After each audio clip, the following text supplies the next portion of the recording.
नमस्कार, मैं शिक्षा मिश्रा मध्य प्रदेश के सुप्रभात न्यूज में आपका स्वागत करती हूँ।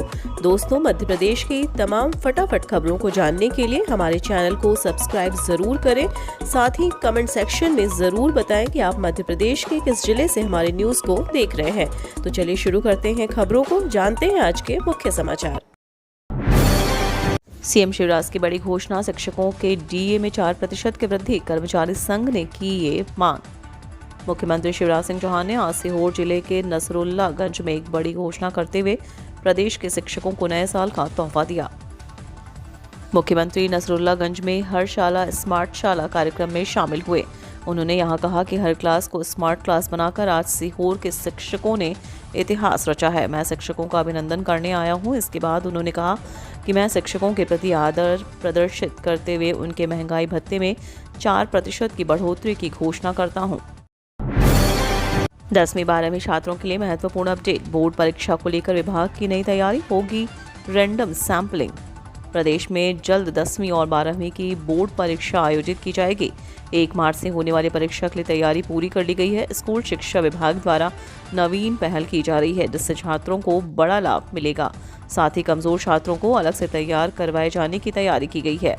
माध्यमिक शिक्षा मंडल मध्य प्रदेश द्वारा 10वीं और 12वीं बोर्ड परीक्षा के लिए नई पहल की जा रही है। वहीं सी, डी और ई ग्रेड लेने वाले छात्रों को चिन्हित किया जा रहा है, उन्हें विशेष तैयारी दी जाएगी। राष्ट्रीय शिक्षा नीति के तहत छात्रों को पीयर लर्निंग की भावना विकसित करने के लिए भी कहा जा रहा है।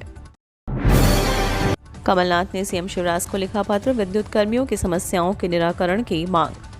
पूर्व मुख्यमंत्री एवं पीसीसी चीफ कमलनाथ ने विद्युत कर्मियों की समस्याओं के निराकरण के लिए सीएम शिवराज सिंह चौहान को पत्र लिखा है। उन्होंने मांग की है कि इस मामले में सरकार तत्काल निर्णय ले। उन्होंने कहा है कि उनके द्वारा आंदोलन करने के प्रदेश की विद्युत सेवा प्रभावित हो सकती है। पत्र में इनकी मांगों पर सहानुभूति पूर्वक विचार करते हुए उनका निराकरण करने की बात लिखी गई है। उम्मीदवारों के लिए नई अपडेट, नहीं मिलेगा आवेदन में सुधार का मौका, जल्द करें ये काम। विश्वविद्यालय अनुदान आयोग राष्ट्रीय पात्रता परीक्षा दिसंबर 2022-23 को लेकर नेशनल टेस्टिंग एजेंसी ने बड़ी घोषणा की है। यूजीसी नेट के लिए आवेदन की अंतिम तिथि को आगे बढ़ा दिया गया है। अब उम्मीदवार 23 जनवरी तक ऑनलाइन रजिस्ट्रेशन कर पाएंगे। इस बात की जानकारी एनटीए ने आधिकारिक वेबसाइट पर सूचना जारी करके दी है। कुछ इच्छुक उम्मीदवार अब तक फोटो, डॉक्यूमेंट्स और अन्य दस्तावेज अपलोड नहीं कर पाए थे। कुछ आवेदनों के लिए फीस भी बाकी थी। अंतिम तिथि के कारण रजिस्ट्रेशन के जुड़े कई कार्य अधूरे होने के कारण एनटीए ने डेट को आगे बढ़ाने का फैसला लिया। इससे पहले आवेदन की लास्ट डेट 17 जनवरी 2023 थी। ग्राहकों की हुई मौज, इन 3 बैंकों ने बढ़ाया एफडी पर ब्याज, मिलेगा शानदार रिटर्न। बचत और शानदार रिटर्न के लिए फिक्स्ड डिपॉजिट बहुत अच्छा विकल्प माना जाता है। रिजर्व बैंक द्वारा रेपो रेट में वृद्धि करने के बाद कई बैंकों ने लोन की ब्याज दरों में इजाफा किया है। नए साल में भी यह सिलसिला बरकरार है। इसी बीच कई बैंकों ने भी फिक्स्ड डिपॉजिट पर मिलने वाली ब्याज दरों में इजाफा किया। एसबीआई, पीएनबी, एचडीएफसी और अन्य कई बड़े बैंकों ने भी ये कदम उठाया है। हाल ही में कुछ बैंकों ने ग्राहकों को राहत देते हुए एफडी पर ब्याज बढ़ाने का ऐलान कर दिया है। इसमें प्राइवेट और सरकारी दोनों ही बैंक शामिल हैं। IndusInd bank, south Indian bank और सिटी यूनियन बैंक ने दरों में बढ़ोतरी की है। दूसरी तरफ बजाज फाइनेंस ने भी ब्याज दरों में वृद्धि की है। राशन कार्ड धारकों के लिए राहत भरी खबर, सरकार की नई तैयारी, मिलेगी नई सुविधा, गैस सिलेंडर अतिरिक्त अनाज का मिलेगा लाभ। अगर आप भी केंद्र सरकार की राशन कार्ड योजना का लाभ उठा रहे हैं या मुफ्त राशन की तैयारी में हैं, तो ये खबर आपके काम की हो सकती है। मोदी सरकार द्वारा राशन कार्ड धारकों के लिए एक महत्वपूर्ण स्कीम शुरू की जा रही है, जिससे गरीबों को बड़ा लाभ होगा। इसके तहत देश भर में एक तरफ जहां one nation one ration card को लागू कर दिया गया है, वहीं हितग्राही किसी भी दुकान से राशन का लाभ ले सकेंगे। सरकार द्वारा इस स्कीम पर बड़े समय से काम किया जा रहा था, जिसे अब लागू किया गया है।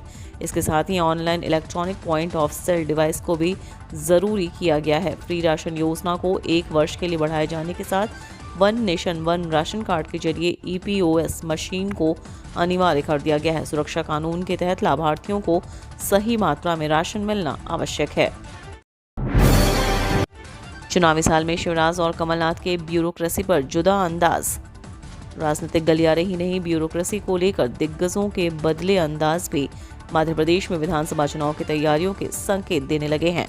सत्तारूढ़ भाजपा जहां वरिष्ठ अधिकारियों को लेकर सॉफ्ट दिख रही है, वहीं कांग्रेस का अंदाज आक्रामक है। मुख्यमंत्री शिवराज सिंह चौहान ने वरिष्ठ अधिकारियों को टीम एमपी से बढ़ाकर अपने परिवार का सदस्य बताया है, तो पूर्व मुख्यमंत्री प्रदेश कांग्रेस अध्यक्ष कमलनाथ ने कार्यकर्ताओं को निर्देश दे रहे हैं कि जो अधिकारी तकलीफ दे रहे हों उनके नाम नोट करके रखें, सरकार आने पर हिसाब किया जाएगा। मध्य प्रदेश में बोर्ड द्वारा तय पुस्तकें ही चला सकेंगे स्कूल, सरकार करेगी सख्ती। मध्य प्रदेश के निजी स्कूल, केंद्रीय माध्यमिक शिक्षा मंडल, इंडियन स्कूल सर्टिफिकेट एग्जामिनेशन और मध्य प्रदेश माध्यमिक शिक्षा मंडल द्वारा तय पुस्तकों से अलग पुस्तकें किसी भी कक्षा के पाठ्यक्रम में शामिल नहीं कर सकेंगे। इसे लेकर सरकार अब सख्ती बरतेगी। यदि अगले शैक्षणिक सत्र में कोई निजी स्कूल निजी प्रकाशकों की पुस्तकें पाठ्यक्रम में शामिल करता है तो उसके खिलाफ कार्रवाई की जाएगी। वहीं स्कूलों से इसी माह पुस्तकों की सूची मांगी जाएगी ताकि स्कूल और पुस्तक विक्रेताओं की 60 गांठ से पुस्तकें ना बिक सके। एमपी में अब 10 मिनट में पता चलेगा शराब जहरीली है या नहीं, फॉरेंसिक लैब में लगेगा एल्कलाइजर। प्रदेश पुलिस और आबकारी विभाग द्वारा जब्त की गई शराब में यह पता लगाना बहुत आसान हो जाएगा कि यह जहरीली तो नहीं है। शराब में अल्कोहल की मात्रा कितनी है, 10 से 15 मिनट के भीतर जांच के परिणाम सामने आ जाएंगे। इसके लिए भोपाल में भदभदा स्थित फॉरेंसिक लैब में 60 लाख रुपए से स्वचालित अल्कलाइजर लगाया जा रहा है। इसकी खरीदी के आदेश जारी कर दिए गए हैं। प्रदेश में इस तरह की यह पहली मशीन है। अभी यह सब पता लगाने के लिए अलग अलग तरह के केमिकल्स का उपयोग किया जाता है। टेस्ट ट्यूब में बारी बारी से यह केमिकल डाले जाते हैं। इसमें 10 से 12 घंटे लगते हैं। इस कारण लंबित जांचों की संख्या बढ़ती है, जिससे न्यायालयों में भी निर्णय में देरी होती है। सीएम शिवराज सिंह चौहान सिंगरौली में 25,000 से अधिक हितग्राहियों को भूखंड करेंगे आवंटित। मुख्यमंत्री शिवराज सिंह चौहान रविवार को मुख्यमंत्री आवासीय भू अधिकार योजना के अंतर्गत 25,412 जरूरतमंद लोगों को आवास के लिए एक साथ निःशुल्क भूखंड आवंटित करेंगे। योजना के अंतर्गत सिंगरौली जिले के जिन गरीब परिवारों के पास रहने के लिए पर्याप्त आवास नहीं है और स्वयं की भूमि भी नहीं है, ऐसे प्रत्येक परिवार को जिले में 421 एकड़ के कुल रकबे में शासन द्वारा 60 वर्ग मीटर जमीन निःशुल्क आवंटित की जाएगी। कार्यक्रम में मुख्यमंत्री चौहान के साथ रक्षा मंत्री राजनाथ सिंह विशेष रूप से उपस्थित रहेंगे। स्वीडन इजराइल भी मांग रहे हैं जबलपुर में बनी आयुध सामग्री। आयुध निर्माणी खमरिया में तैयार किए जा रहे तोप और गोलों की मांग दुनिया के कई देश करने लगे हैं। ओएफ के प्रबंधन का कहना है कि 7 देशों से 1 लाख आयुध सामग्री की आपूर्ति का ऑर्डर मिला है। म्यूनिशंस इंडिया लिमिटेड के माध्यम से ओएफके के साथ करार करने वाले देशों में Myanmar, Indonesia, Sweden, Uganda, Israel व आर्मेनिया जैसे देश शामिल हैं। ओएफके स्वीडन को 44,000 कॉर्टेस की सप्लाई पहले भी कर चुका है।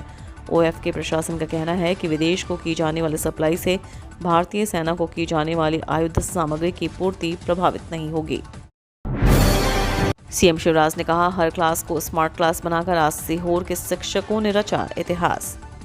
सीएम शिवराज सिंह चौहान सीहोर जिले के नसरुल्लागंज में हर शाला स्मार्ट शाला कार्यक्रम में शामिल हुए। मुख्यमंत्री की धर्मपत्नी साधना सिंह भी कार्यक्रम में शामिल हुई। उन्होंने दानदाता शिक्षकों, जनप्रतिनिधियों और समाज सेवियों को सम्मानित किया। सीएम चौहान ने विद्यार्थियों के प्रश्नों के समाधान कारक उत्तर दिए और उन्हें प्राणायाम करके बताया। उन्होंने मेधावी विद्यार्थियों को सम्मानित भी किया और उन्होंने कहा कि प्रदेश के विकास में सरकार के साथ समाज के सहयोग का यह अनुकरणीय उदाहरण है। सीहोर जिले के हर स्कूल को स्मार्ट स्कूल बनाने की पहल के लिए कलेक्टर प्रवीण सिंह की सराहना की। चौहान ने कहा कि यह अद्वितीय कार्य पूरे प्रदेश को प्रेरणा देगा। देश के सर्वश्रेष्ठ 10 थानों में चुना गया बैतूल का चोपना, जानिए किस वजह से किया शामिल। बैतूल जिले का चोपड़ा थाना देश के सर्वश्रेष्ठ 10 थानों में चुना गया है। अपराधों की रोकथाम, कानून व्यवस्था की बेहतर स्थिति, पुराने मामलों का निपटारा, सामुदायिक पुलिसिंग आदि को लेकर किए गए मूल्यांकन में से 6ठे स्थान मिला है। दिल्ली में चल रहे पुलिस महानिदेशक सम्मेलन में शुक्रवार को इसकी घोषणा की गई। मध्य प्रदेश के पुलिस महानिदेशक सुधीर कुमार सक्सेना भी इसमें शामिल हो रहे हैं। इंदौर के अन्नपूर्णा माता मंदिर में 26 जनवरी से 4 दिन बंद रहेगा भक्तों का प्रवेश। इंदौर के अन्नपूर्णा माता मंदिर में भक्तों का प्रवेश 26 से 29 जनवरी तक बंद रहेगा। यह निर्णय माता के लिए नवनिर्मित संगमरमर की मंदिर की प्राण प्रतिष्ठा महोत्सव की तैयारियों को अंतिम रूप देने के लिए अन्नपूर्णा मंदिर ट्रस्ट ने लिया है। प्रतिष्ठा महोत्सव 31 जनवरी से शुरू होगा। इसमें जूना पीठाधीश्वर स्वामी अवधेशानंद गिरी महाराज सहित देश भर के साधु संत और श्रद्धालु आएंगे। 72 घंटे दिल्ली समेत 13 राज्यों में बारिश, पर्वतों पर भारी हिमपात, राजस्थान सहित 3 में शीतलहर, बदला मौसम। इन क्षेत्रों में बढ़ेगा तापमान, जाने यूपी, दिल्ली, बिहार पर पूर्वानुमान। देश के मौसम में पल पल बदलाव देखने को मिल रहा है। कई राज्यों में बारिश शुरू हो गई है। मौसम जल्द बदलने वाला है। पर्वतीय राज्यों में भारी बर्फबारी देखने को मिल रही है। इसी बीच उत्तर प्रदेश, दिल्ली, हरियाणा, पंजाब के क्षेत्रों में बारिश देखने को मिली। आगामी 3 दिनों में बारिश का सिलसिला जारी रहेगा। राजधानी दिल्ली में भी मौसम में बदलाव देखने को मिलेंगे। उत्तर भारत के मैदानी इलाकों में शीतलहर से राहत मिलेगी। हालांकि पहाड़ों पर बर्फबारी शुरू होगी। इसके साथ ही 26 जनवरी से पहले मैदानी इलाकों में बारिश की संभावना भी जताई गई है। मौसम विभाग की माने तो शिमला सहित कई क्षेत्रों में भारी बर्फबारी देखने को मिली है। वेस्टर्न डिस्टर्बेंस सक्रिय हुआ है, जिसके कारण 28 जनवरी तक देश के मौसम में बड़ा बदलाव होता रहेगा।